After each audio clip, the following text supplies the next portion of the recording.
Bugünkü şokoladlar dərsində baxın şokolad dekorlar dərsimiz olub. Bu cür tortların üzəri üçün, daha doğrusu tortların içinə qoymağa baxın bu formada sırf fayqanın effektini verir, amma dekor olaraq tortları içinə qoymaq üçün bu cür dekor bir qab hazırlamışıq. Bundan yanaşı gördüyünüz kimi baxın bu cür faydadan bu cür detallar hazırlamışıq şokoladdan qoymaq üçün yəni layihəsinə və kənar etmə texnikası olaraq bu cür qəfəs effekti işləmişik və bu cür şokoladlardan tortların üzərinə qoymağa dekorlar işləmişik. Burada var güllərimiz, şokoladdan tələbələrin hər biri işləyiblər bunları.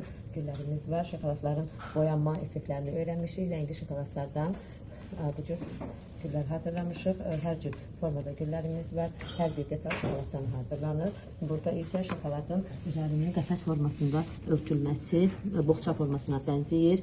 Bu formada, burada isə fərqli bir kəsə formamız var. Bu da fayqa effekti verir. Gördüyünüz kimi bu formada. Burada isə tələbələrin hər birinin əl işi var və burada kəsalarımız hazırlanır və kəsaların hər birini tələbələr tam şəkildə özləri işləyirlər. Həm bu cür dairəli kəsalar hazırlamışıq, həm bu formada bu cür axma kəsalar hazırlamışıq. Bununla yanaşı dekorlar hazırlamışıq.